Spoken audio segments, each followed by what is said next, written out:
pendant que j'étais au travail, ma femme a déménagé les affaires de ma mère au sous-sol, prétextant que ses sœurs méritaient les meilleures chambres.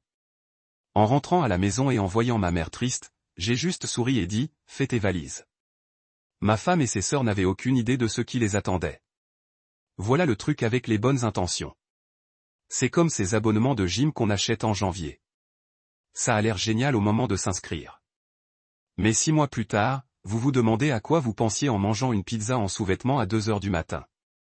Je m'appelle Jordan Ellis et je vais vous raconter une histoire qui va vous faire remettre en question tout ce que vous pensiez savoir sur la loyauté familiale.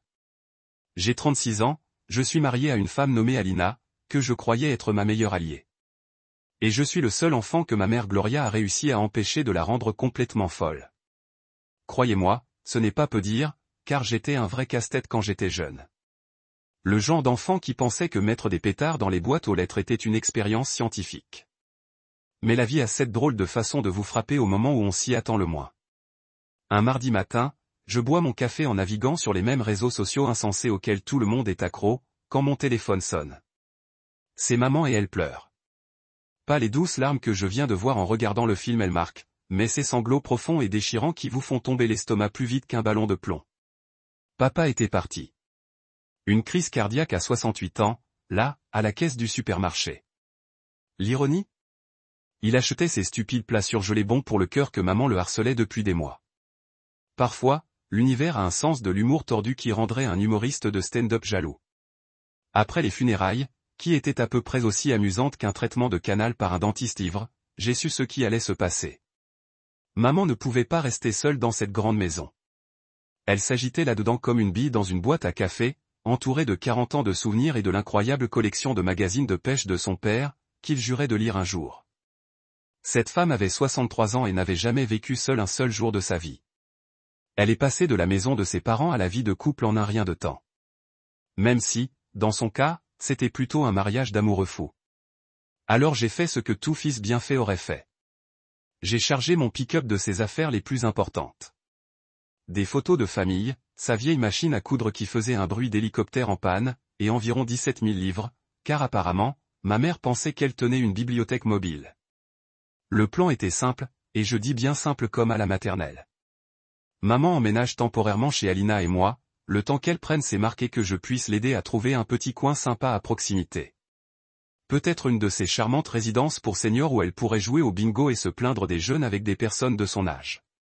Jusqu'à ce qu'on se lève, dis-je à Alina pendant qu'on préparait la chambre d'amis. Et, Dieu la bénisse, elle hocha la tête et sourit comme si elle le pensait sincèrement. Bien sûr, ma chérie, dit-elle en s'arrangeant pour disposer les oreillers sur le lit avec une précision qui ferait pleurer de fierté un sergent instructeur. La famille prend soin de la famille. Ta mère a traversé l'enfer, et on va l'aider à traverser ça. Je te jure qu'à ce moment-là, j'aurais pu la remarier. Ma femme était là, telle une super-héroïne du foyer, prête à accueillir ma mère endeuillée chez nous sans même sourciller. On se sentait comme une équipe, vous savez, comme ces couples puissants dans les films qui affrontent l'adversité ensemble et en ressortent renforcés. Probablement avec une bande-son inspirante en fond sonore. Maman, que Dieu la garde, était l'invitée idéale ces premières semaines. Elle se levait tôt et préparait le café avant même que nous ne songions à ouvrir les yeux. Elle avait préparé ces dîners incroyables qui donnaient l'impression que notre régime habituel de plats chinois à emporter et de pizzas surgelées avait été une vie d'étudiant de première année toute notre vie d'adulte. Cette femme pouvait donner à une chaussure un goût de dîner de Thanksgiving si on lui donnait 5 minutes et l'accès à son armoire à épices. Elle ne se plaignait jamais, ne se mettait jamais en travers de nos affaires et demandait toujours si c'était d'accord avant de faire quoi que ce soit. Jordan, est-ce que je peux faire une lessive? Ou Elina, ma chérie, ça te dérange si j'utilise la cuisine pour faire des cookies? C'était presque déchirant de voir à quel point elle était prudente. Comme si elle avait peur qu'on réalise soudain à quel point elle était un fardeau et qu'on la mette à la porte. Mais c'est là que l'histoire prend un tournant qui donnerait le vertige aux pilotes de NASCAR. Les choses ont commencé à changer. Et je ne parle pas du bon genre de changement, comme se faire enfin couper les cheveux ou découvrir qu'on est vraiment bien dans un jean slim. Je parle du changement progressif et sournois qui s'installe comme la prise de poids pendant les fêtes. On ne s'en rend pas compte jusqu'à ce que soudain, on se retrouve avec un pantalon qui ne nous va plus et qu'on se demande où est-ce que ça a pu faire. Au début, c'était des petits riens. Alina avait une petite ride entre les sourcils quand maman proposait de l'aider à préparer le dîner. Elle souriait et disait que tout allait bien, mais c'était ce sourire crispé et faux qu'on a pour ne pas perdre son en public. Vous savez, celui-là. C'est la même expression qu'on a quand son patron demande des heures supplémentaires le vendredi soir. Puis sont arrivés les commentaires. Rien de vraiment méchant, remarquez, parce qu'Alina était bien trop intelligente pour jouer son jeu aussi évidemment, mais des petits bijoux passifs-agressifs comme « Oh, maman a encore préparé le dîner. C'est trop gentil. Mais vous savez, j'avais prévu de cuisiner ce soir. Ou plutôt mon préféré. J'adore comme ta mère est bien ici. » On dirait qu'elle n'a jamais l'intention de partir. Le tout avec un rire aussi chaleureux qu'un matin de janvier en Alaska. J'aurais dû voir les avertissements clignoter comme une enseigne de bière au néon dans la vitrine d'un bar miteux. Mais vous savez ce que c'est quand on essaie de trouver un équilibre entre le bonheur de sa femme et le deuil de sa mère. C'est comme jongler avec des tronçonneuses en faisant du monocycle. On est tellement concentré à ne rien faire tomber qu'on ne remarque pas qu'on fonce droit dans le vide. C'est juste temporaire. Je me le répétais comme une sorte de mantra. Juste le temps que maman se remette sur pied. Juste le temps. Quelqu'un qui ne le méritait pas. Parce que je t'ai blessé. Parce que je suis devenu quelqu'un que je ne reconnais pas. Nous nous sommes assis en silence pendant quelques minutes. Le poids de 8 ans suspendu entre nous comme un rideau. Aucun de nous ne savait comment reculer. Qu'est-ce que tu veux, Alina? J'ai enfin demandé. Que voulez-vous de cette conversation? Je veux résoudre ce problème, a-t-elle dit en me regardant avec espoir dans ses yeux que j'ai reconnus de nos premiers jours ensemble. Je veux que nous réparions ceci. Je vais bien faire les choses avec votre maman. Je vais fixer des limites avec mes sœurs. Je ferai tout ce qu'il faut pour gagner votre confiance. Et c'était là. Le moment que j'avais redouté et anticipé dans une égale mesure. Le moment où j'ai dû décider si l'amour était suffisant pour surmonter tout ce qui s'était passé. Si de bonnes intentions pouvaient effacer de mauvais choix. Si deux personnes pouvaient reconstruire quelque chose qui avait été démoli à sa fondation. J'ai regardé cette femme que j'aimais depuis 8 ans. Cette personne qui avait partagé mon lit et mes rêves et mes espoirs pour l'avenir. Et je ne ressentais rien. Pas de colère, pas d'amour, pas même de tristesse. Juste une sorte de certitude paisible que certaines choses une fois brisées restent brisées, peu importe combien vous voulez les réparer. Il est trop tard, dis-je, et les mots ressemblaient à un soulagement au lieu d'une perte. Je suis désolé, Alina, mais il est trop tard. S'il te plaît, murmura-t-elle. Je sais que j'ai gâché, mais les gens font des erreurs. Les gens changent. Je peux changer. Peut-être que vous pouvez, dis-je en me levant et en tirant mon portefeuille pour laisser de l'argent pour mon café intact. Mais j'ai déjà. Et la personne que je suis maintenant ne veut pas revenir à qui nous étions. Je me suis éloigné de ce café, de cette conversation, des 8 dernières années de ma vie. Et je n'ai pas regardé en arrière. Certaines portes, une fois fermées, sont censées rester ainsi. Le retour à la maison du condo, dans notre vraie maison, ressemblait à la dernière page d'un livre que j'essayais de terminer depuis des années. Maman était dans la cuisine quand je suis entré, fredonnant pendant qu'elle faisait le dîner. Et la vue qu'elle était vraiment heureuse valait plus que toutes les secondes chances du monde. Comment ça s'est passé? Demanda-t-elle, ne levant pas les yeux de tout ce qu'elle remuait sur le poêle. Cela s'est déroulé exactement comme il en avait besoin, dis-je, et signifiait chaque mot. 6 mois plus tard, j'étais assis sur notre balcon en regardant maman enseigner à la fille de Desmond de 5 ans comment tresser des bracelets d'amitié, et j'ai réalisé quelque chose qui aurait semblé impossible pendant ces jours de sous-sol sombre. Nous avons construit quelque chose de mieux que ce que nous avions perdu. Le condo s'était transformé d'un plan d'évasion temporaire en une maison réelle. Les anges en céramique de maman ont attrapé la lumière du matin sur le rebord de la fenêtre. Mon bureau d'ordinateur avait finalement une configuration appropriée dans la 2e chambre. Et la cuisine sentait le miracle qu'elle cuisinait pour le dîner. Mais plus que cela, tout l'endroit avait cette énergie, paisible, contenue, dramarée que j'avais oublié était possible. Maman avait rejoint un club de lecture au centre communautaire où elle était devenue la fournisseur de biscuits non officiels et la voix de la raison désignée. Lorsque les discussions sur les romans romantiques sont devenues trop chauffées. Elle avait recommencé à porter des couleurs plus lumineuses, souriant sans cette hésitation minutieuse qu'elle avait développée après la mort de papa. Et je l'avais même surpris en rire des rediffusions de sitcoms au lieu de simplement regarder tristement la télévision. Tu sais ce que j'ai réalisé aujourd'hui? Elle a dit que peu Emma a soigneusement attaché un autre bracelet. Je n'ai eu l'impression d'être sur le chemin depuis des mois. Cela m'a frappé plus fort que cela aurait dû parce que c'est exactement ce que ces 3 femmes lui avaient fait sentir. Un inconvénient à gérer. Un problème à résoudre en la poussant quelque part hors de vue. Maintenant, elle était exactement où elle appartenait, à un endroit où sa présence était appréciée, pas tolérée. Bien, dis-je, en prenant une gorgée de ma bière et en regardant Emma montrer son bracelet fini. Parce que tu n'es pas à la manière. Vous n'avez jamais été. Desmond et Maria sont venus tous les dimanches pour le dîner, amenant Emma et quels que soient les potins de quartier que Maria avait recueillis au cours de la semaine.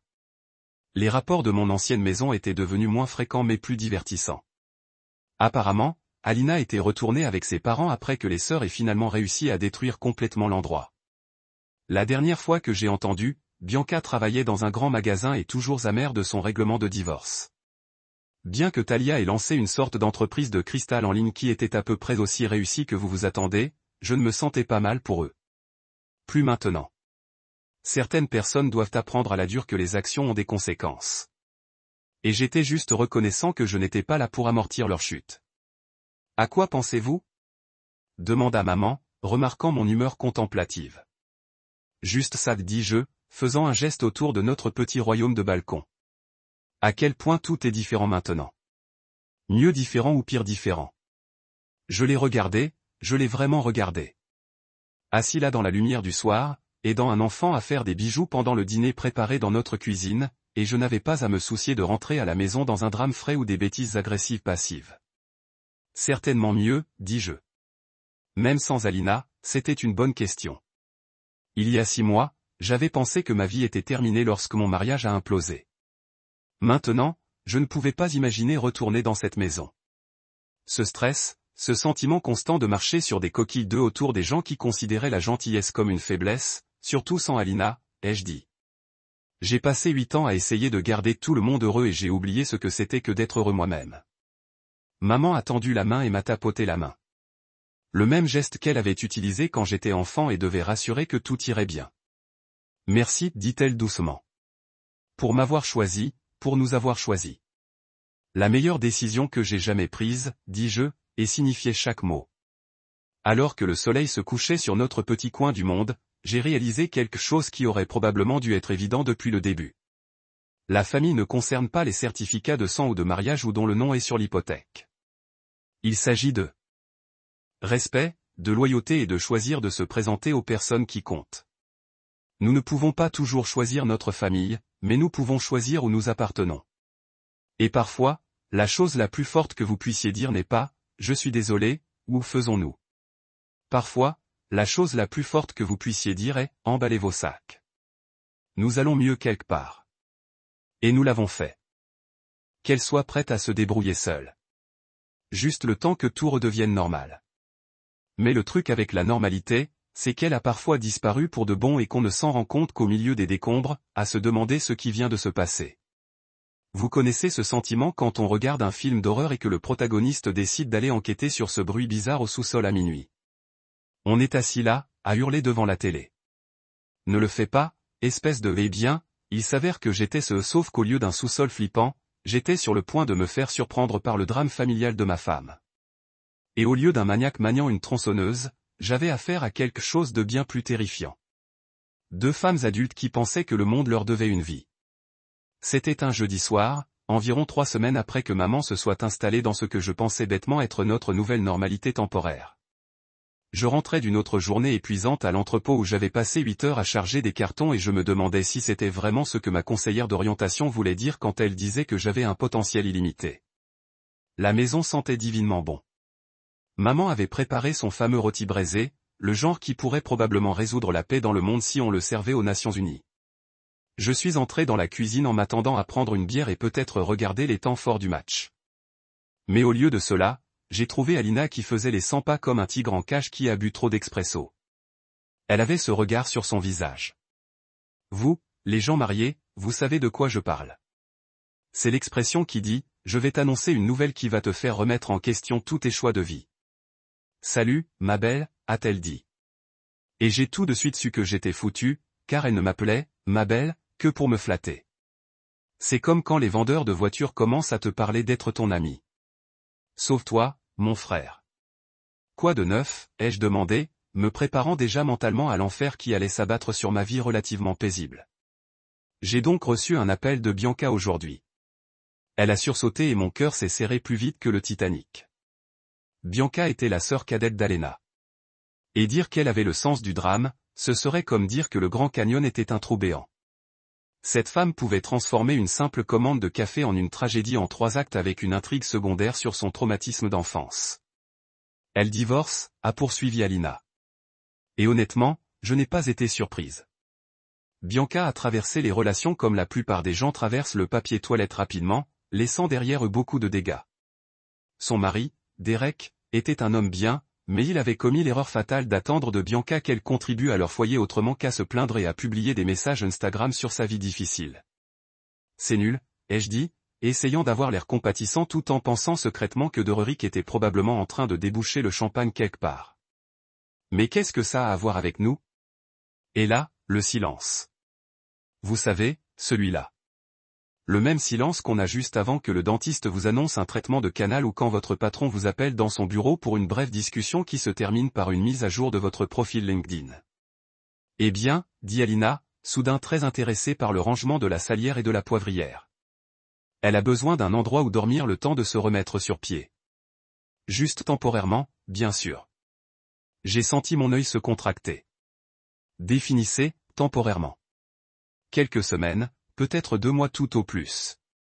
Et voilà, Talia a aussi appelé. Oh, pour l'amour du ciel.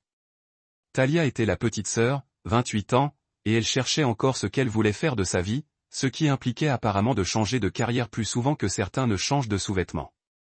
Aux dernières nouvelles, elle avait quitté son poste à l'agence de marketing parce que son patron n'appréciait pas sa vision créative.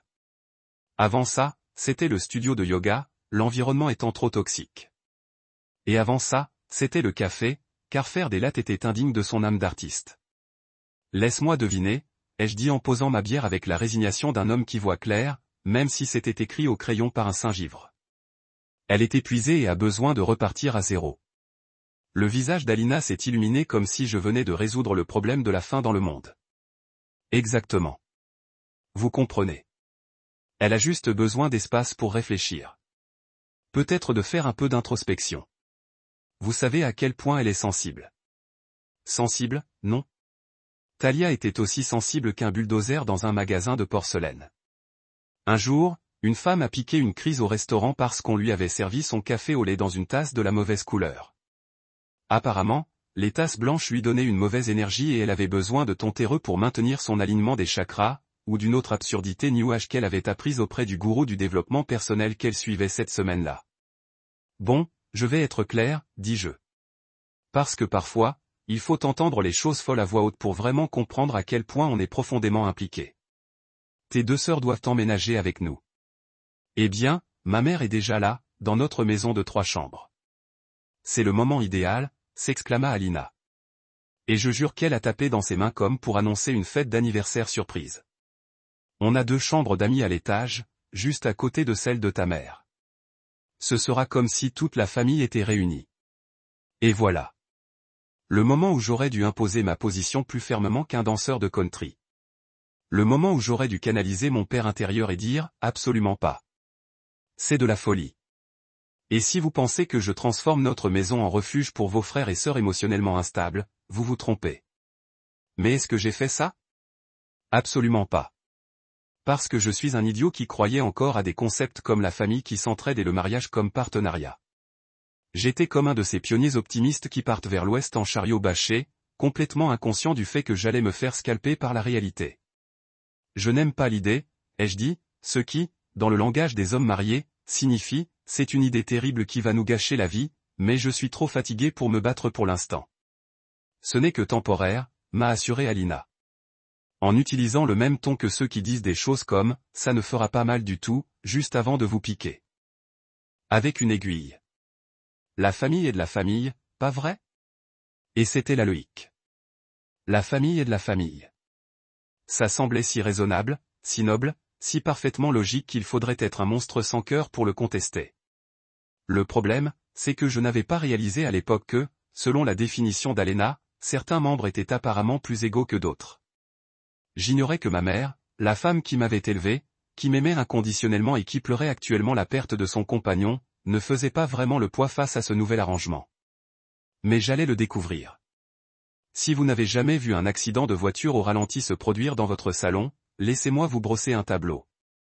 Ça commence doucement, peut-être un accrochage dont tout le monde fait comme si de rien n'était. Puis, au fil des semaines, ça se transforme en véritable course de démolition où tout le monde sourit et fait comme si les flammes qui jaillissaient du moteur n'étaient qu'un éclairage d'ambiance. La première semaine après l'emménagement de Bianca et Talia a été comme cette étrange lune de miel qu'on vit avec de nouvelles colocataires. Tout le monde se tient sur son 31, disant « s'il vous plaît » et « merci », comme si nous étions tous les personnages d'une sitcom familiale. Bianca n'arrêtait pas de nous remercier de lui avoir ouvert notre maison tout en soupirant dramatiquement que Derek ne pouvait tout simplement pas gérer une femme forte et indépendante. Talia passait le plus clair de son temps à aménager ce qu'elle appelait son espace créatif sacré dans le salon, ce qui nécessitait apparemment plus de cristaux qu'une boutique de cadeaux New Age et assez d'huiles essentielles pour assommer un petit éléphant. Maman, Dieu la bénisse, a tout géré avec la grâce d'une diplomate lors d'un sommet de la paix. Elle a accueilli les filles comme si elles étaient des parentes disparues depuis longtemps, a cuisiné assez de nourriture pour nourrir une petite armée et a même proposé d'aider Talia dans sa recherche d'emploi. J'ai vu ma mère, cette femme qui était encore en train de faire le deuil de son mari de 40 ans, se plier en 4 pour que les sœurs de ma femme se sentent comme chez elle.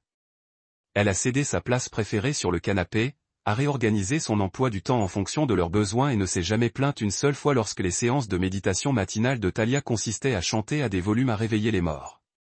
Mais le respect, c'est comme un muscle. Si on ne l'exerce pas régulièrement, il commence à s'atrophier, avant même de s'en rendre compte, on se retrouve face à des gens qui ne reconnaîtraient pas la politesse élémentaire s'ils s'approchaient et se présentaient avec une poignée de main ferme. Ça a commencé par les petits détails. Je rentrais du travail et trouvais maman en train de ranger tranquillement des saletés qui n'étaient pas les siennes. Les verres à vin de Bianca traînaient partout, comme si elle marquait son territoire. Le matériel de dessin de Talia était éparpillé sur la table de la salle à manger comme si un magasin de loisirs créatifs avait explosé. Quand j'en parlais à maman, elle haussait les épaules et disait « Oh, il traverse une période difficile, ma puce. » Ce n'est pas grave. Pas grave, hein? Parce qu'apparemment, ma mère de 63 ans n'avait rien de mieux à faire que de faire le ménage après 2 femmes adultes qui se comportaient comme si la femme de ménage était comprise dans leur loyer. Puis il y avait le problème de la cuisine. Bon, je ne suis pas Gordon Ramsay, mais je sais reconnaître une bonne cuisine quand j'y goûte. Le rôti braisé de maman pouvait faire douter un végétarien de ses choix de vie, et sa tarte aux pommes était une légende du quartier. Mais soudain, j'ai commencé à entendre des conversations qui faisaient grimper ma tension plus vite qu'un guépard sous caféine. C'est vraiment adorable qu'elle essaie. Bianca murmurait à l'oreille de Talia pendant qu'elle pensait que maman était hors de portée de voix, mais tout ce qu'elle prépare est tellement lourd. Tout ce beurre et ce sel. Ne sait-elle pas qu'on surveille notre ligne? Ça, venant d'une femme que j'avais vue dévorer une boîte entière d'Oreo en se plaignant de l'injustice de la vie. Mais oui, Bianca, le problème, ce sont les plats faits maison de maman. Talia, pour ne pas être en reste dans les Jeux Olympiques passifs-agressifs, avait ses propres contributions. Je dis juste qu'elle ne l'avait annoncé à personne en particulier. L'énergie dans la cuisine est vraiment chaotique quand il y a trop de monde au fourneau. J'ai besoin d'harmonie dans mon espace de préparation pour maintenir mon équilibre spirituel. Ton équilibre spirituel. Madame, vous êtes au chômage depuis 6 mois et vous vivez en retraité chez quelqu'un d'autre. Vous devriez peut-être vous préoccuper moins de vos chakras et plus de votre compte courant. Mais le vrai coup de foudre, le moment où j'aurais dû voir l'écriture sur le mur et les lettres géantes au néon, c'est quand je suis rentré un jeudi et que j'ai trouvé quelque chose qui m'a laissé bouche bée. La photo de mon père avait disparu. Pendant 40 ans, il y avait une photo encadrée de mes parents le jour de leur mariage, posée sur la cheminée de notre salon. C'était l'une des premières choses que maman avait apportées en emménageant. Cette magnifique photo en noir et blanc où ils se regardaient comme s'ils venaient de découvrir le secret du bonheur. Papa portait son uniforme militaire, l'air fier et nerveux, âgé d'environ 17 ans, tandis que maman portait cette simple robe blanche qui la faisait ressembler à une star de cinéma des années 1950. Cette photo était maintenant enterrée quelque part à l'étage, remplacée par un cliché glacé d'Alina, Bianca et Talia, prises lors de vacances à la plage l'année précédente. 3 femmes aux lunettes de soleil assorties, des boissons fruitées à la main, souriant à l'objectif comme si le monde leur appartenait. Je suis resté là, à la fixer pendant une bonne minute, essayant de comprendre ce que je voyais. Ce n'était pas juste pour décorer. C'était un rasoir. C'était quelqu'un qui décidait que la mémoire de mon père, le chagrin de ma mère et 40 ans de mariage étaient moins importants qu'un selfie de vacances. Quand j'ai interrogé maman plus tard, je l'ai trouvée dans la cuisine en train de préparer du thé, les mains légèrement tremblantes en versant l'eau chaude. Ses yeux étaient rouges, mais elle m'a adressé ce sourire courageux qu'elle perfectionnait depuis la mort de papa. Oh, Talia avait besoin de place pour son tableau de visualisation, a-t-elle dit doucement, comme si cela expliquait tout. Elle s'efforce de concrétiser son idéal professionnel et elle a dit que la vieille énergie qui l'entourait bloquait son flux. Je ne voulais pas faire de scène. Je ne voulais pas faire de scène. Ma mère, qui avait enterré son mari 3 mois plus tôt, vivait dans une maison où elle était traitée comme une invitée indésirable, et qui regardait la mémoire de son défunt mari être mise de côté pour une absurdité de tableau de visualisation. Je ne voulais pas faire de scène. J'ai senti quelque chose changer en moi cette nuit-là. Quelque chose de fondamental et d'irréversible. C'était comme regarder quelqu'un donner un coup de pied à un chien et réaliser soudain que tous ces gens qui se tiennent autour et disent que ce n'est pas si grave font partie du problème. Car voici la vérité que j'ai mis bien trop de temps à comprendre. Le manque de respect n'est pas toujours criard. Parfois, il est discret, subtil et enveloppé d'excuses qui semblent presque raisonnables si on n'y regarde pas de trop près. Parfois, c'est prendre le chagrin de quelqu'un et lui dire de le garder pour lui parce que ça met les autres mal à l'aise. Parfois, c'est décider que la personne qui aide tout le monde mérite la moindre considération. J'aurais dû agir immédiatement. J'aurais dû monter, prendre cette photo de plage et la jeter à la poubelle, là où elle aurait dû être. J'aurais dû dire à Talia et Bianca que si l'énergie de notre maison ne leur plaisait pas, elles pouvaient trouver un autre endroit pour harmoniser leurs chakras. Mais je ne l'ai pas fait, car j'étais encore sous l'emprise de l'illusion que c'était temporaire, que les choses s'amélioreraient et que je réagissais peut-être de manière excessive à ce qui n'était que des conflits de personnalité. J'allais enfin comprendre à quel point j'avais tort. Vous savez, ce moment dans tous les films d'action où le héros finit par craquer? En général, ça arrive après environ 90 minutes à le regarder se faire tabasser, humilier et bousculer jusqu'à ce que quelque chose en lui craque. Et pas dans le mauvais sens du terme, mais dans le sens où je vais tout détruire.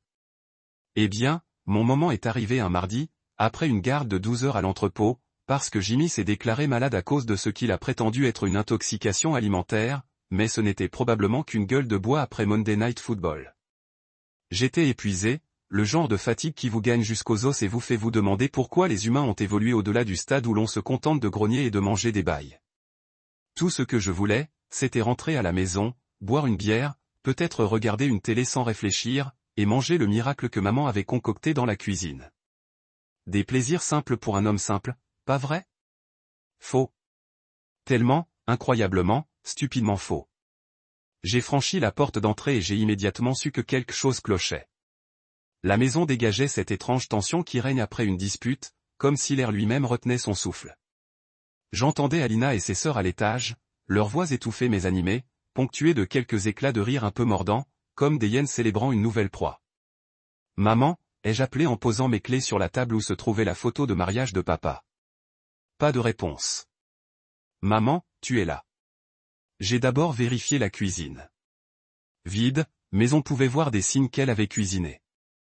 Une marmite de ce qui ressemblait à du ragoût de bœuf était encore chaude sur le feu, et des petits pains frais refroidissaient sur le comptoir. La femme était une vraie fée culinaire, je vous jure. Mais où diable était-elle?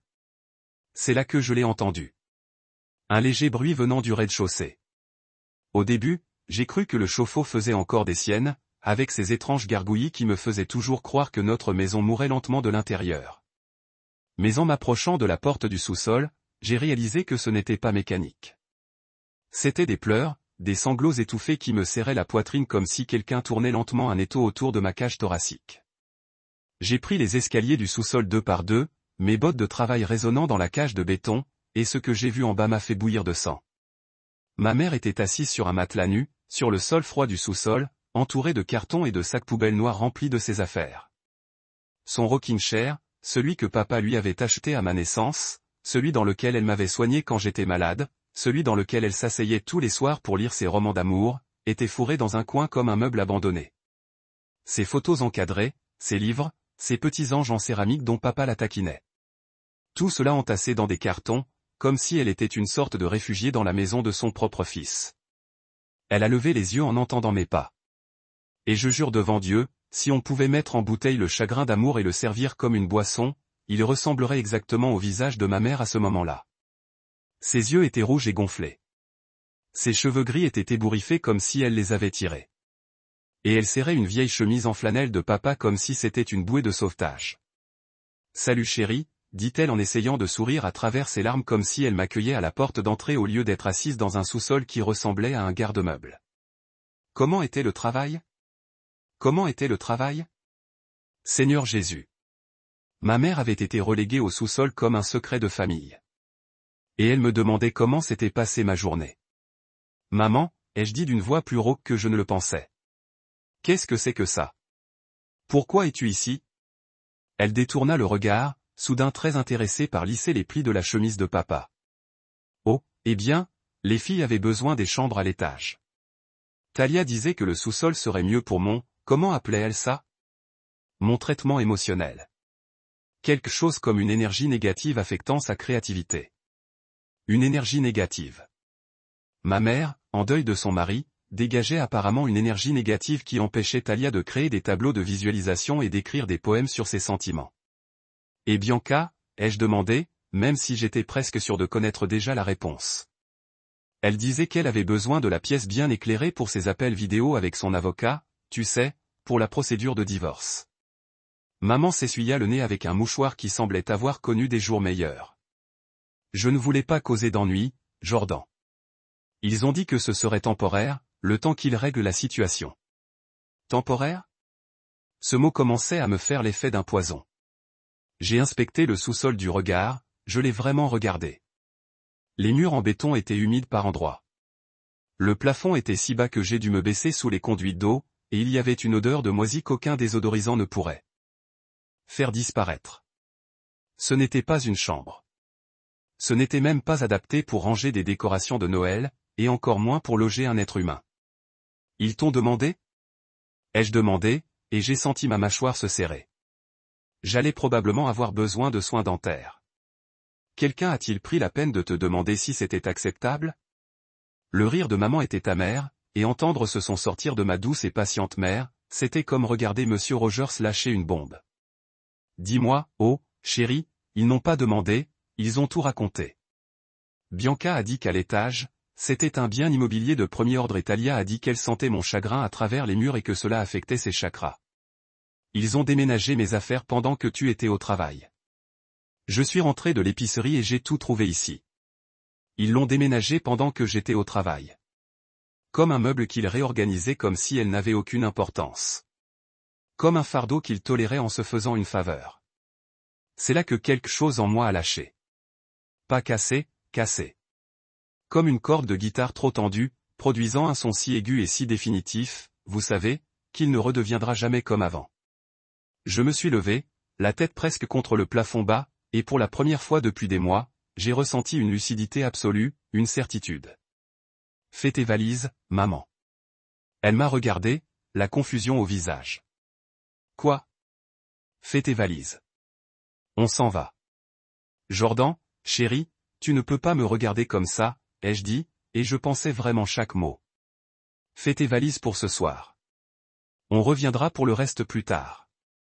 Pour la première fois depuis la mort de papa, j'ai vu une lueur d'espoir dans les yeux de ma mère. Et pour la première fois depuis que les sœurs d'Alena avaient emménagé, je me sentais à nouveau moi-même. Il était temps de rappeler à tous les habitants de cette maison que le respect n'est pas une option et que la famille n'est pas un paillasson. Il y a quelque chose de libérateur à ce moment où l'on cesse de se soucier de maintenir la paix. C'est comme enlever enfin ces chaussures qui vous serrent les pieds depuis des heures. Soudain, on se souvient de la sensation de marcher sans douleur. En montant l'escalier du sous-sol, laissant maman préparer ses affaires, je me sentais plus légère que je ne l'avais été depuis des mois. Pas vraiment heureuse, mais concentrée comme un rayon laser, éliminant toutes les excuses et les fausses politesses qui étouffaient notre maison. Les rires s'amplifiaient à mesure que j'atteignais le haut de l'escalier. De vrais éclats de rire, comme ceux qu'on entend lors des soirées entre filles quand on raconte son dernier désastre amoureux. Ils provenaient du salon. Mon salon, où trônait la photo de mariage de mon père, où ma mère lisait ses livres le soir, où j'avais vraiment l'impression de vivre au lieu d'exister comme un distributeur automatique ambulant pour les problèmes des autres. Je les ai trouvés tous les trois affalés sur le canapé, comme s'ils étaient les maîtres des lieux, ce qu'ils pensaient sans doute être à ce stade. Bianca se peignait les ongles d'un rouge qui portait probablement un nom ridicule, comme « fantasme de vengeance » ou « sang de l'ex-mari ». Talia faisait une sorte de posture de yoga qui donnait plutôt l'impression qu'elle essayait de se transformer en bretzel humain. Et Alina parcourait son téléphone avec cette expression absente que l'on a quand on est plongé dans le labyrinthe des réseaux sociaux. Ils avaient l'air si à l'aise, si posés, si complètement inconscients du fait qu'ils venaient de franchir une ligne juste à côté de laquelle était planté un grand panneau néon annonçant « point de non-retour ». « Salut, ma belle », dit Alina sans lever les yeux de son téléphone. « Comment s'est passé le travail ? Ta mère a fait du ragoût, mais je le trouve un peu trop salé. Tu pourrais peut-être lui parler de réduire le sodium. » Parle-lui de réduire le sodium. Ma mère, qui était assise dans un sous-sol qui ressemblait à un garde-meuble, entouré de sacs poubelles remplis de sa vie. Et ma femme voulait que je lui donne des conseils de cuisine.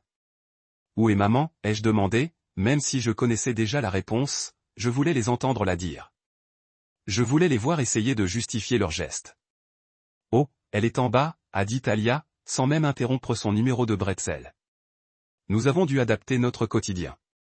L'énergie à l'étage devenait vraiment pesante avec tout ce chagrin qui flottait. Cela affectait ma créativité, et Bianca a besoin d'un bon éclairage pour ses appels Zoom, ce qui affecte sa créativité. J'ai regardé autour de moi dans le salon et j'ai vu que l'espace créatif sacré de Talia s'était étendu comme une sorte de cancer-nuage.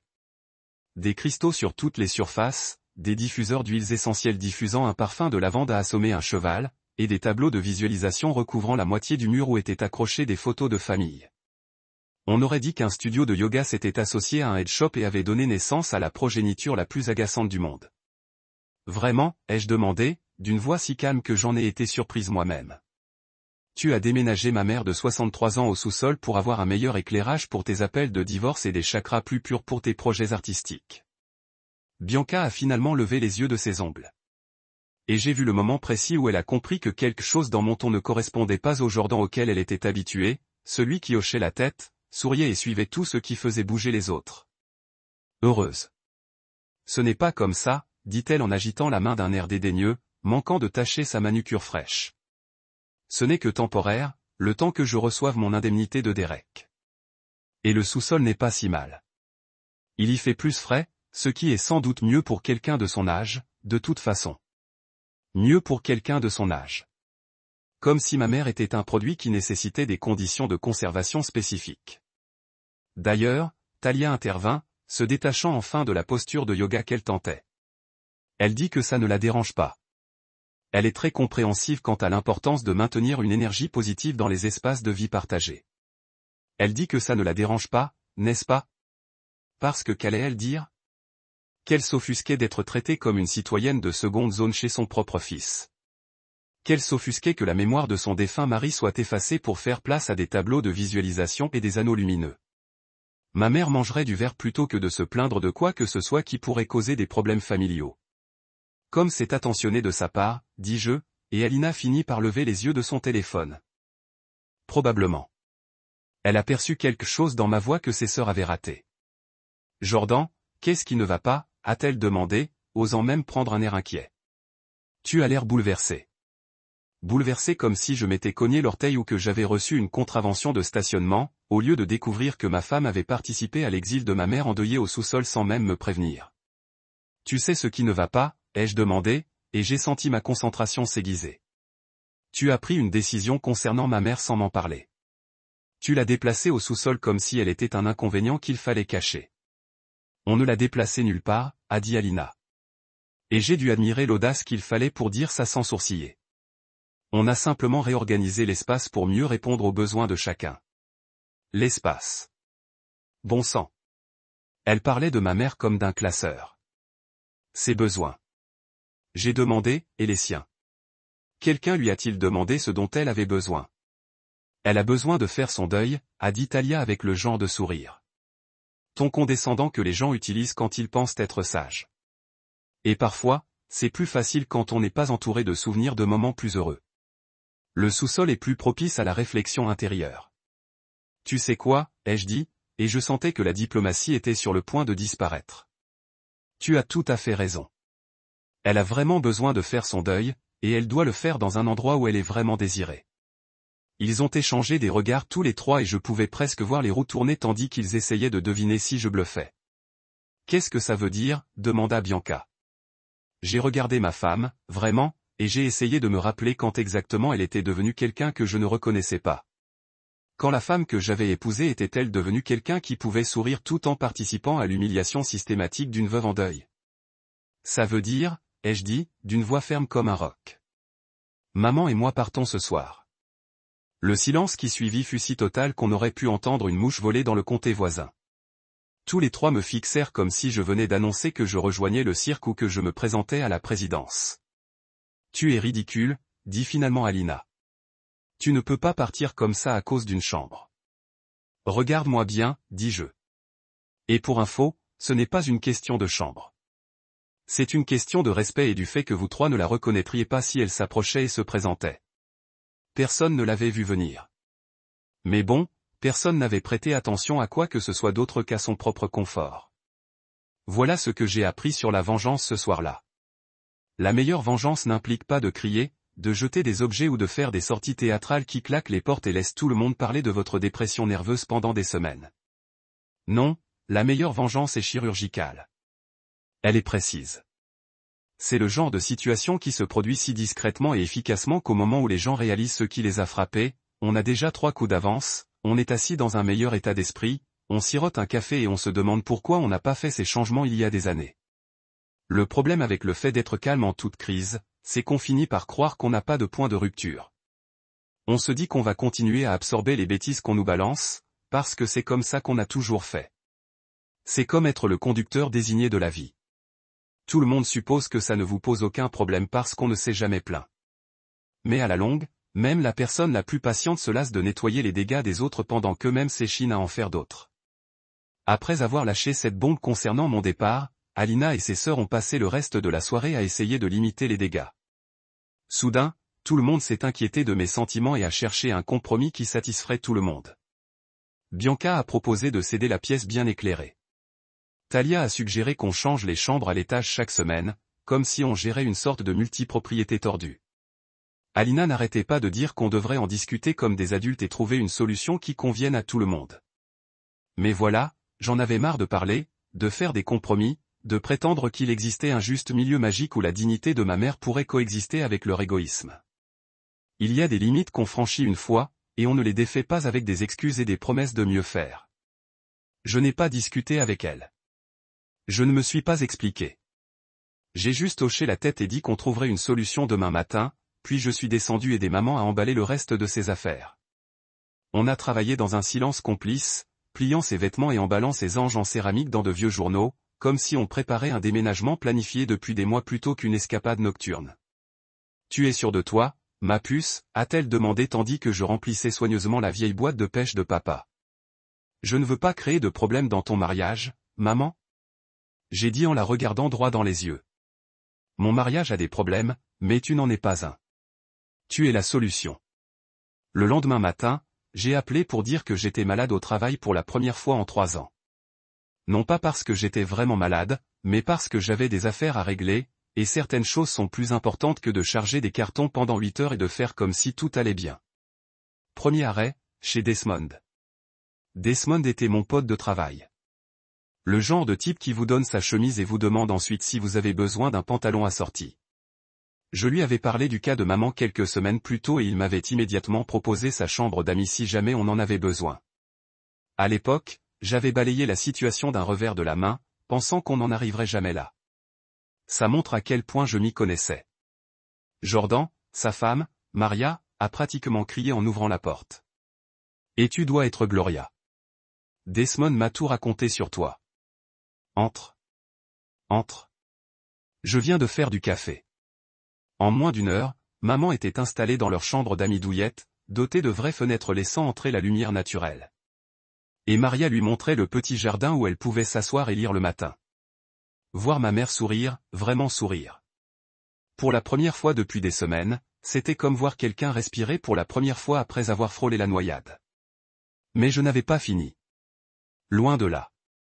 Pendant que maman prenait connaissance de son sanctuaire temporaire, j'ai traversé la ville en voiture jusqu'à l'agence immobilière Henderson, où une femme nommée Patricia Henderson a écouté mes besoins avec l'attention attentive de quelqu'un qui comprenait que le temps, c'est de l'argent et que j'avais des besoins très spécifiques. 2 chambres, lui ai-je dit. Quartier sûr, proche des transports en commun, prêt à emménager. Budget, demanda-t-elle, les doigts déjà effleurant son clavier. Pas de problème, ai-je dit, ce qui était vrai. Pendant qu'Alina se concentrait sur la place à donner à ses sœurs et à leurs divers besoins émotionnels, je me suis tranquillement constitué un compte d'épargne solide. C'est drôle comme on peut accumuler autant d'argent quand on ne le dépense pas en shopping et en compléments alimentaires bio pour équilibrer les chakras. À midi, Patricia me conduisait à une résidence à une vingtaine de minutes de chez nous. Le bâtiment était en briques et bien entretenu, avec un véritable aménagement paysager qui ne donnait pas l'impression d'avoir été entretenu par un cousin possédant un coupe-herbe. L'appartement était au 2e étage et donnait sur un petit parc où les enfants jouaient sur des balançoires et où les personnes âgées nourrissaient les canards sur des bancs. C'est parfait, ai-je dit avant même la fin de la visite. La cuisine était petite mais fonctionnelle. Le salon avait assez de place pour le rocking chair de maman et une télé de bonne taille. Et la 2e chambre ferait un super bureau où je pourrais enfin installer le bureau d'ordinateur que je voulais acheter depuis des années. Tu ne veux pas y réfléchir, demanda Patricia. Tu pourrais peut-être en discuter avec ta famille. Non, dis-je en sortant mon chéquier. On peut y arriver vite? Il s'avère qu'avec un bon crédit, un emploi stable et assez d'argent pour le premier mois de loyer et la caution, tout peut aller très vite. À 15 heures, je signais les papiers. À 16 heures, j'avais les clés. À 17 heures, j'étais dans notre nouveau salon vide, à appeler maman pour lui dire qu'on avait un chez-soi. Pendant tout ce temps, mon téléphone vibrait de textos de plus en plus frénétiques d'Alina. D'abord la colère. Tu fais vraiment ça à cause d'un malentendu? Puis le marchandage. On peut t'arranger ça si tu rentres à la maison et que tu discutes. Puis la culpabilité. Tu détruis notre mariage à cause de ta mère. Et enfin, la panique. S'il te plaît, ne prends aucune décision que tu pourrais regretter. Mais voilà le problème avec les regrets. Je regrettais mon inaction depuis des mois. Regrettant chaque fois que j'avais laissé passer quelque chose qui n'aurait pas dû. Regrettant chaque fois que j'avais choisi la paix plutôt que les principes. Ce que je faisais maintenant ne me semblait pas quelque chose que je regretterais. J'avais l'impression que j'aurais dû le faire depuis longtemps. Ce soir-là, je suis allé chercher maman chez Desmond et je l'ai conduite à notre nouveau chez nous. Nous avons commandé une pizza dans un restaurant en bas de la rue et l'avons mangée assise par terre dans notre salon vide, préparant nos achats de meubles et discutant de la couleur des murs. Merci, a-t-elle dit alors que nous étions assises là, entourées de cartons et de possibilités. Pourquoi? De m'avoir choisi, a-t-elle simplement dit. Et c'est là que j'ai su que j'avais fait le bon choix. Pas seulement pour elle, mais pour moi. Parce que parfois, la chose la plus forte qu'on puisse faire, c'est de ne pas rester et de se battre. C'est savoir quand s'éloigner. Vous savez ce qui est drôle avec les bombes nucléaires? Elles sont étonnamment silencieuses juste avant d'exploser. Pas de compte à rebours dramatique, pas de musique inquiétante, juste un moment de silence parfait avant que tout ce que vous pensiez savoir sur le monde ne soit réorganisé d'une manière qui rendrait une tornade jalouse. C'est exactement ce que j'ai ressenti dimanche matin. Assis à la table de la cuisine de notre nouvel appartement, j'écrivais ce qui serait probablement la lettre la plus importante de ma vie. Maman était dans le salon en train de fredonner tout en disposant ses anges en céramique sur le rebord de la fenêtre. Ce même rebord de fenêtre qui recevait vraiment la lumière du soleil, contrairement à certains sous-sols que je pourrais citer. Son expression sincère de bonheur était meilleure que toute la musique que j'avais jamais entendue. Pour la première fois depuis des mois, elle ne déambulait pas comme si elle s'excusait d'exister. Et cela valait à lui seul le chaos qui allait s'abattre sur mon mariage. J'ai repensé à cette lettre toute la semaine. Depuis que j'ai signé le bail et que j'ai compris qu'il n'y avait pas de retour en arrière, une partie de moi avait envie de faire comme si de rien n'était, de faire mes valises. Je me levais, je disparaissais et je laissais Alina comprendre ce qui s'était passé quand elle avait enfin remarqué que je ne rentrais pas. Mais ça me semblait lâche. Et malgré tout ce qui s'était passé, je n'étais pas lâche. J'étais juste un type qui s'était enfin rendu compte qu'il avait du cran. L'enveloppe était posée sur la table devant moi, épaisse et officielle, parce que j'avais décidé de faire les choses comme il faut. Pas de notes griffonnées à la hâte ni d'explosions émotionnelles.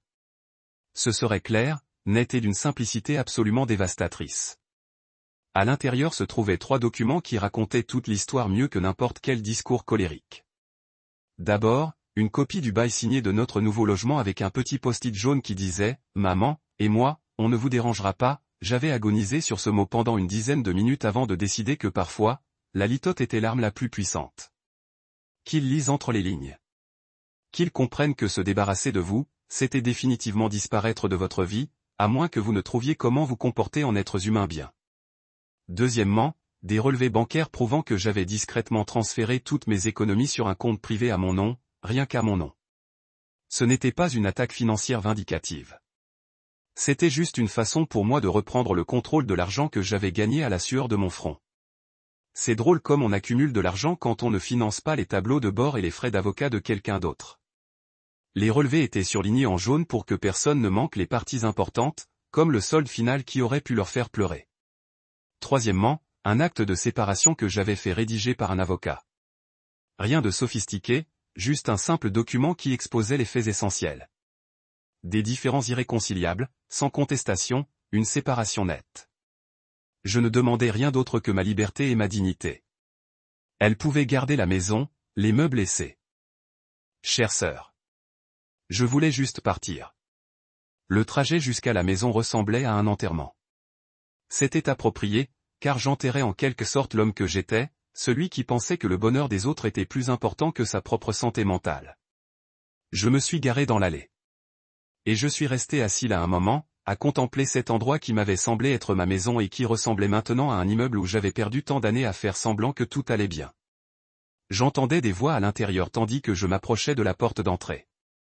Alina et ses sœurs planifiaient probablement leurs prochains travaux de rénovation maintenant qu'elles avaient les lieux à leur disposition. Leurs rires m'ont serré les mâchoires, mais je me suis forcé à garder mon calme. Ce n'était plus une question de colère. C'était une question de clarté. Je suis entré sans frapper. C'était encore techniquement ma maison pendant quelques minutes et je les ai trouvés tous les 3 dans la cuisine, assis autour de la table comme s'ils préparaient une réunion de club de lecture. Bianca parcourait les annonces d'appartements sur son ordinateur portable. Talia dessinait quelque chose qui ressemblait à un plan. Et Alina prenait des notes sur un bloc-notes. Elle semblait si concentrée, si déterminée, si convaincue qu'elle pouvait simplement réorganiser le monde à leur guise. Mesdames, ai-je dit, et elles ont toutes levé les yeux avec des expressions allant de la surprise à l'agacement que j'ai interrompu leur séance de planification. Jordan, dit Alina en sursautant comme si elle saluait un parent perdu de vue depuis longtemps plutôt que le mari qu'elle avait aidé à chasser de chez lui. J'allais justement t'appeler. On a discuté et on pense pouvoir faire quelques ajustements. Garde ça, dis-je en sortant l'enveloppe de la poche de ma veste. J'ai quelque chose pour toi. Je la posai sur la table entre eux comme si je jouais aux cartes dans la partie de poker la plus sérieuse du monde. Le silence qui suivit fut si total que j'entendis le ronronnement du réfrigérateur et ce qui ressemblait à un souffleur de feuilles 3 maisons plus loin. Qu'est-ce que c'est ? Demanda Alina, même si quelque chose dans sa voix suggérait qu'elle savait déjà que ce n'était pas une bonne nouvelle. Ouvre-la, dis-je. Tout. Lisez-les attentivement. Les regarder parcourir ces documents, c'était comme voir quelqu'un réaliser lentement qu'il jouait aux échecs pendant que tout le monde jouait aux dames. D'abord la confusion, puis l'incrédulité, puis une sorte d'horreur naissante alors que la réalité de la situation s'imposait comme du béton. Bianca fut la première à parler. Tu as acheté un appartement sans nous le dire. Je l'ai fait, dis-je.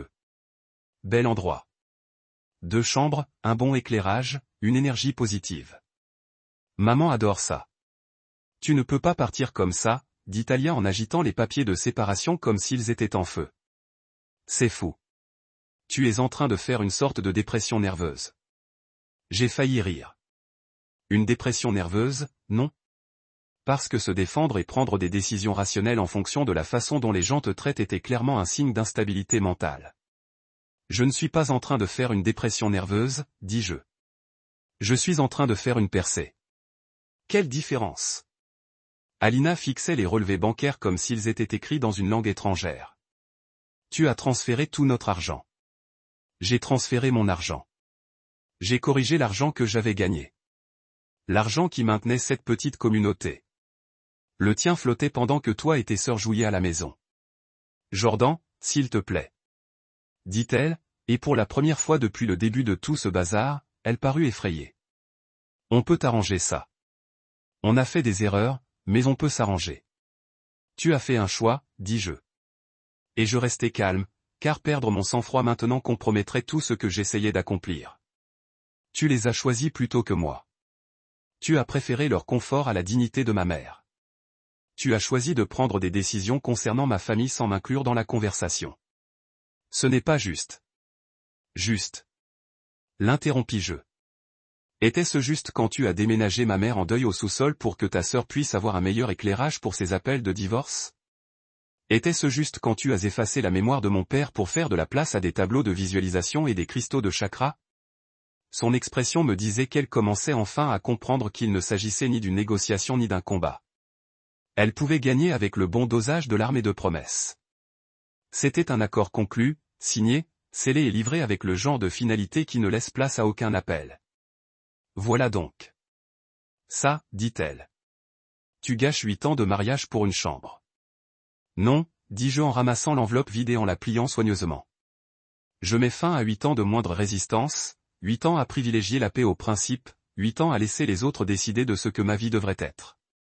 Je me dirigeai vers la porte, puis m'arrêtai et me retournai une fois de plus.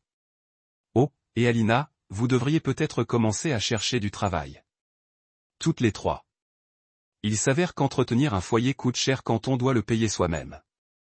Le silence que j'ai laissé derrière moi était plus doux que tous les adieux que j'aurais pu écrire. Tu connais cette scène dans les films catastrophes où l'astéroïde s'écrase et il y a ce moment de calme étrange avant que l'onde de choc ne commence à tout détruire? C'est exactement ce que j'ai ressenti les semaines suivantes. Sauf qu'au lieu d'un astéroïde, j'ai lâché une bombe de vérité sur mon ancienne vie.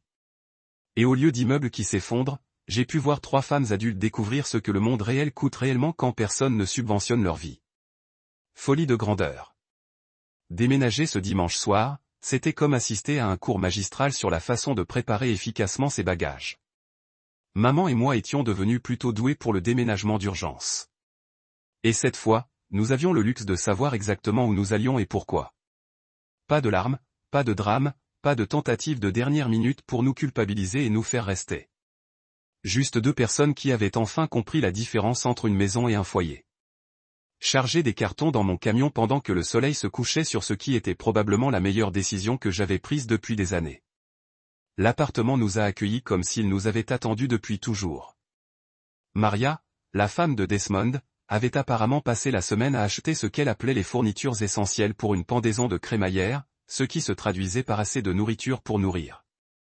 Une petite armée et environ 17 variétés de thé différentes, car elle avait décidé que maman était visiblement une fan de thé. Elle avait raison. En 3 jours, maman avait fait du coin ensoleillé de la cuisine son coin thé personnel, avec une petite collection de tasses assorties au lieu de tasses promotionnelles achetées au hasard dans diverses quincailleries. Ça me semble bien, a dit maman le premier mercredi matin, assis près de la fenêtre avec son café et regarder les enfants marcher jusqu'à l'école dans le parc de l'autre côté de la rue comme si nous étions censés être ici. Et putain si elle n'avait pas raison. Pour la première fois depuis des mois, je ne me promenais pas avec cette tension constante de bas niveau qui vient de vivre dans une maison où vous attendez toujours la prochaine crise ou plainte. Plus de pointe sur la pointe des pieds autour des humeurs des autres. Ne prétendant plus que le comportement égoïste était en quelque sorte noble si vous l'appliez soi-même et allumez suffisamment de bougies parfumées autour de lui. Pendant ce temps, les rapports de la vieille maison entraient par Desmond, dont la femme avait un pipeline direct vers le réseau de potins du quartier qui rendrait la CIA jalouse. Apparemment, la fraternité des droits découvrait des réalités sévères sur la vie adulte que personne n'avait pris la peine de leur expliquer pendant leurs vacances prolongées de la responsabilité. Première victime, la situation financière de Bianca, qui s'est avérée encore plus spectaculaire que je ne l'imaginais. Il s'avère que Derek ne faisait pas que la divorcer. Il la divorce avec le genre de taureau honnête qui a suggéré qu'il planifiait cette stratégie de sortie depuis un certain temps. Tous ses comptes conjoints qu'elle comptait sur Frozen plus serrés qu'un lac du Minnesota en janvier. Son avocat, celui qui aurait besoin de cette salle à l'étage avec le bon éclairage pour leurs appels vidéo cruciaux. Ouais, il l'avait tiré en tant que client lorsque son chèque de retenue a rebondi plus fort qu'une balle en caoutchouc sur le béton. Elle a appelé Derek tous les jours, a rapporté Maria lors d'une de ses visites, car étant apparemment la présentatrice de nouvelles du quartier était son appel dans la vie, criant sur la façon dont il ne peut pas la laisser avec rien. Mais le mot est qu'il a une documentation de chaque centime qu'elle a dépensé pour ses jours de shopping et des jours de spa pendant qu'il travaillait des semaines de 60 heures. Son avocat lui a dit qu'elle avait de la chance si elle obtenait la voiture.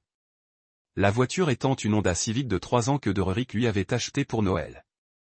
Pas exactement le véhicule d'entretien de style de vie de luxe qu'elle espérait tirer parti de la colonie. Mais l'implosion financière de Bianca n'était rien comparée à l'échec complet de Talia à lancer en tout ce qui ressemble à l'âge adulte fonctionnel. Rappelez-vous tout ce qui parle de trouver son but et d'aligner ses chakras avec ses objectifs de carrière? Il s'avère que l'univers n'était pas particulièrement intéressé à la payer pour faire des tableaux de vision et écrire de la poésie sur ses sentiments. Elle est sortie de 3 entretiens d'embauche. Desmond m'a dit lors de l'une de nos pauses déjeuner au travail. Maria l'a entendu de Janet, qui l'a entendu de la femme de l'épicerie dont la fille travaille dans cette entreprise de marketing au centre-ville. Apparemment, Talia a demandé si le code vestimentaire s'adapterait à son besoin de porter des cristaux pour une protection spirituelle, puis s'est offensée quand ils ont suggéré qu'elle pourrait vouloir atténuer l'huile inégale pour les réunions des clients. J'ai presque étouffé mon sandwich. Elle ne l'a pas fait. Oh, elle l'a fait. Elle leur a ensuite dit que leur énergie d'entreprise était toxique et est sortie à mi-parcours. Les 2 autres endroits où elle s'est présentée tard parce qu'elle a dit que Mercury était en rétrograde et que cela affectait son chakra de transport. Chakra de transport. Jésus-Christ. Pas étonnant qu'elle ne puisse pas tenir un emploi dans un café. Mais le vrai kicker, la cerise au sommet de tout ce dimanche du karma était ce qui était en arrivant à leur situation domestique maintenant qu'ils n'avaient pas de cuisinier et un service de nettoyage de vie se faisant passer pour ma mère. L'endroit s'effondre, a rapporté Maria avec le genre de joie qui ne vient que de regarder les gens obtenir exactement ce qu'ils méritent. Personne ne sait comment faire la lessive correctement, donc tout est rétréci, soit devenu rose. Ils ont vécu sur des dîners à emporter et surgelés, mais cela devient cher rapidement maintenant que personne ne contribue au budget de l'épicerie. Et apparemment, la maison sent comme une combinaison de la vaisselle sale et de ce qui a brûlé l'huile essentielle. Le bien-être spirituel de Talia.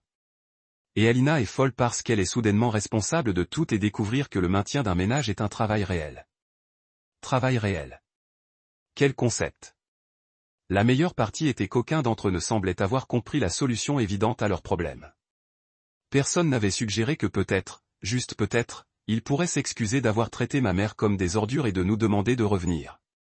Personne n'avait reconnu que leur comportement avait été rien de moins que parfaitement raisonnable. Ils étaient tous assis dans cette maison en pointant des doigts les uns sur les autres et se demandant pourquoi la vie était soudainement devenue si difficile.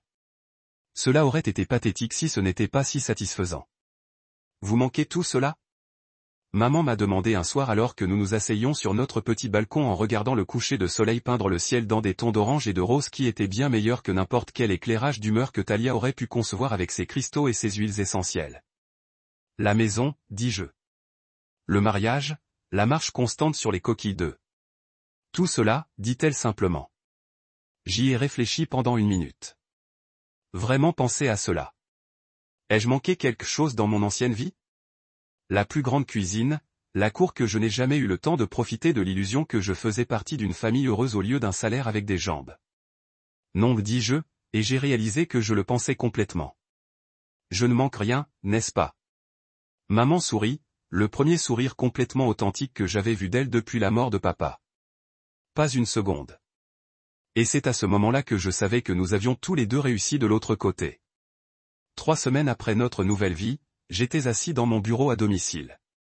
Mon bureau à domicile, pas un coin que j'avais sculpté entre le drame des autres. Lorsque mon téléphone a sonné, l'idée de l'appelant m'a fait faire une double prise. Alina, pas un texte, pas un message agressif passif par le biais d'amis communs, mais un véritable appel téléphonique. Dans tout le chaos du mois dernier, c'était la première fois qu'elle essayait de me joindre directement. J'ai presque laissé aller à la messagerie vocale, mais quelque chose m'a fait prendre. Peut-être la curiosité, peut-être l'espoir qu'elle avait finalement compris ce qu'elle avait mal fait. Probablement juste une fascination morbide pour tout en faire frais sur le point de passer par le haut-parleur de mon téléphone. Jordan, sa voix était différente, plus petite en quelque sorte, comme si elle avait été dégonflée. Aucune trace de la femme confiante qui avait réorganisé ma vie pour répondre aux besoins de sa sœur sans prendre la peine de demander mon avis. Ouais, c'est moi. Pouvons-nous nous rencontrer? Juste pour parler. Le vieux moi aurait sauté sur l'occasion, désespéré de réparer les choses et de reprendre le dysfonctionnement familier que je confondais avec la normale. Mais le nouveau moi, le gars qui avait appris la différence entre garder la paix et garder sa dignité, n'était pas pressé de revoir la scène du crime. De quoi parler, Alina? Elle était silencieuse pendant si longtemps, je pensais que l'appel avait peut-être chuté. Puis j'ai entendu quelque chose qui m'a arrêté froid. Elle pleurait. Pas les larmes dramatiques et manipulatrices que j'avais vues lors de notre dernier combat, mais le genre de sanglots silencieux et brisés qui proviennent de quelqu'un qui a finalement touché le fond et a réalisé que c'est celui qui a creusé le trou. A-t-elle dit. Et entendre sa malédiction était presque aussi choquant que d'entendre son cri. Alena n'a jamais juré, a affirmé que c'était sans relâche et sous elle. Je me si mal, Jordan.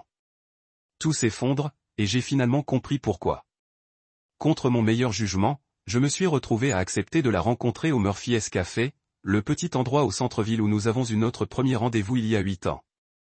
Territoire neutre, espace public, témoin au cas où les choses se sont déroulées sur le côté. Je ne prenais aucune chance. Elle était déjà là à mon arrivée, assise dans un stand d'angle, semblant avoir vieilli environ 5 ans au cours du dernier mois. Ses cheveux n'étaient pas parfaits. Son maquillage ressemblait à une réflexion après coup, et elle portait un pull simple au lieu d'une de ces tenues de créateur qu'elle favorisait habituellement. Ce n'était pas la femme polie, rassemblée que j'avais épousée. C'était quelqu'un qui avait traversé la sonnerie et qui est sorti de l'autre côté avec toute la finition brillante. Merci d'être venu, a-t-elle dit en glissant dans le stand en face d'elle. Je n'étais pas sûr que vous le fassiez. Je ne l'ai presque pas fait, elle acquiesça comme elle s'attendait à cette réponse.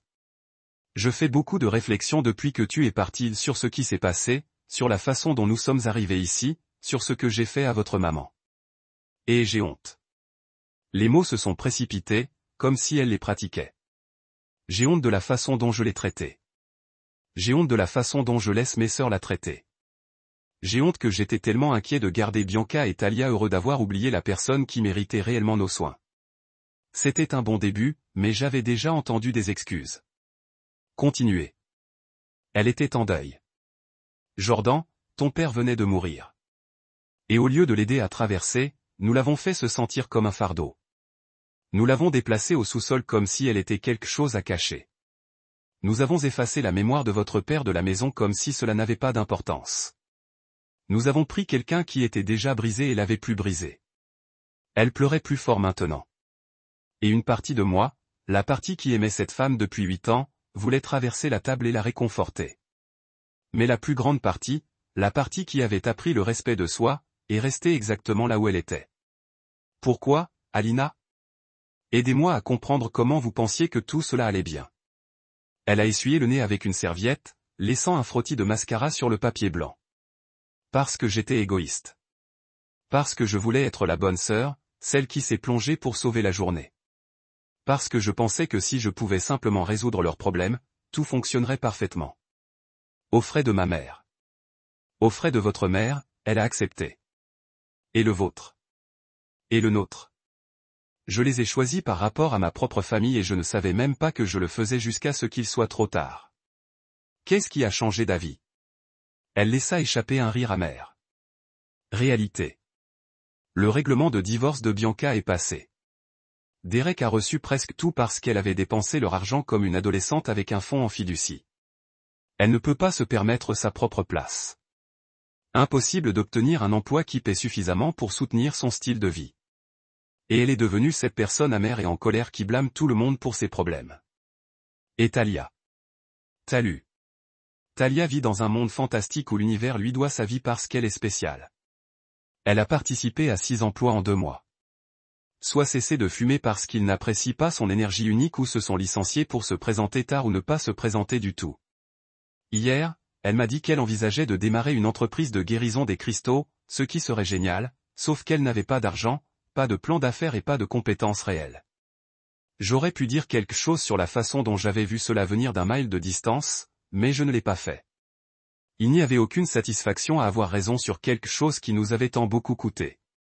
Ce ne sont pas de mauvaises personnes, a-t-elle poursuivi. Mais ils sont perdus, et je pensais que je pouvais les sauver, mais tout ce que j'ai fait était de leur permettre.